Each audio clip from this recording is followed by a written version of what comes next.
Nous allons commencer donc par la première étape, c'est-à-dire ça va être de marquer le spinnerbait. Pour ceci, c'est assez simple. Il va falloir marquer, alors pas forcément les lignes, pas du moins dans un premier temps, mais les points d'attache du spinnerbait.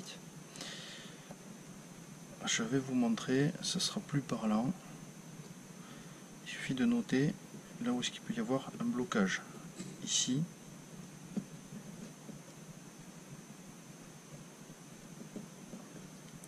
ici, ici, et là où il y a un changement, ici. Donc, une fois que vous avez noté vos points, il suffit de percer.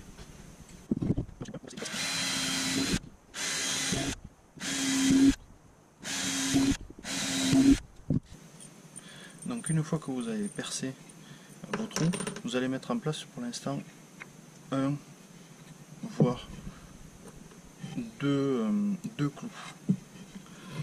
Les deux bouts, on va voir déjà si vous êtes bien centré. Et voir si vos traits correspondent. Ouais, ça a l'air d'être pas mal. On a quand même une correspondance. Je ne sais pas si vous le voyez bien.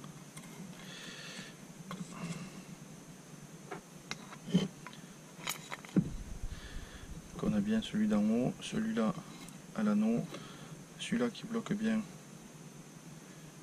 la tête et le dernier qui correspond au segment terminal.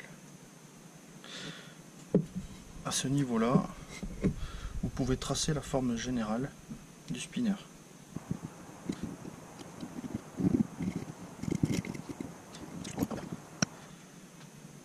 Une fois que vous avez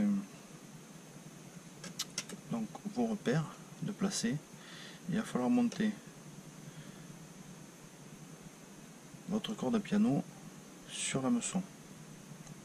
Pour ceci, rien de plus simple, vous passez la corde à piano dans l'œillet par au-dessus, vous laissez un petit peu de marge, à peu près la longueur de la hampe.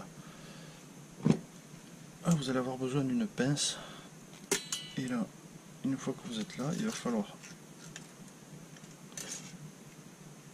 bloquer la corde à piano sur l'anneau.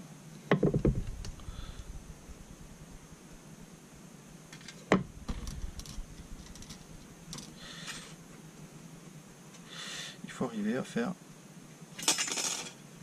3 ou 4 tours assez serrés sans abîmer l'hameçon. Une fois que vous en êtes là, vous allez avoir besoin d'une pince coupante. Il va falloir le couper le plus ras possible.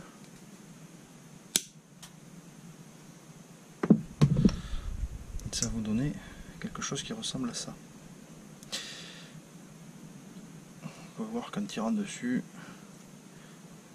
ça bouge pas d'un poil. Vous allez utiliser les gaines thermo-rétractables.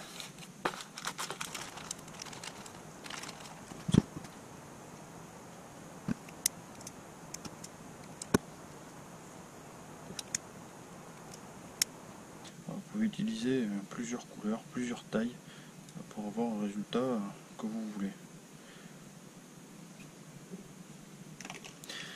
Ne mettez pas trop de couches, parce qu'après si vous voulez mettre un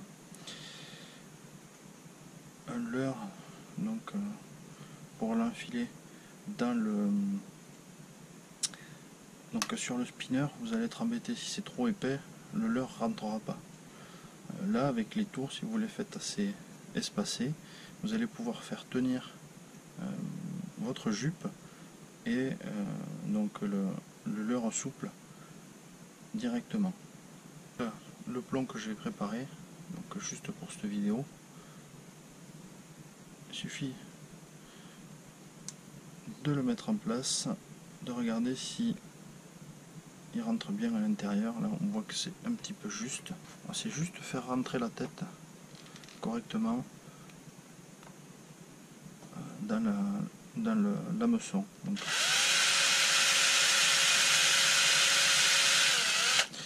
il n'y a pas besoin de percer beaucoup normalement. pour pouvoir mettre en place correctement l'hameçon et qu'il soit bien à l'intérieur, que la tête de l'hameçon soit bien à l'intérieur.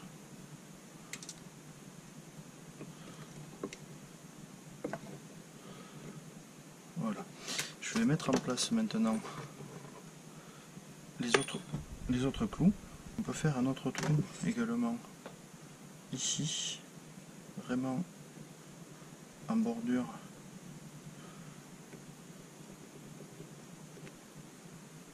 vraiment collé à l'autre, et je vais certainement en faire un ici également pour pouvoir effectuer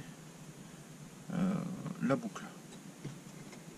Sinon vous seriez obligé de prendre une pince à boucler dans ce style là. Je vais vous montrer comment faire pour ne pas avoir cette pince à boucler, pour faire cette partie là sans.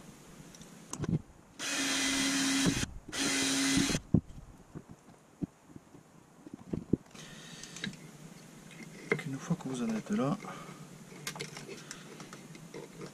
il suffit, hop, dans un premier temps, bien serrer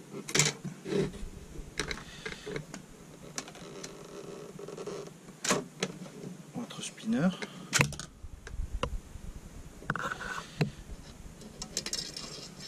Et ensuite de faire venir votre corde à piano à la main dans ce sens là, jusqu'à ce qu'elle soit bien en place. Une fois que vous êtes passé, il suffit de remettre votre clou en place et de faire pareil de l'autre côté. Faites attention de ne pas aller trop loin.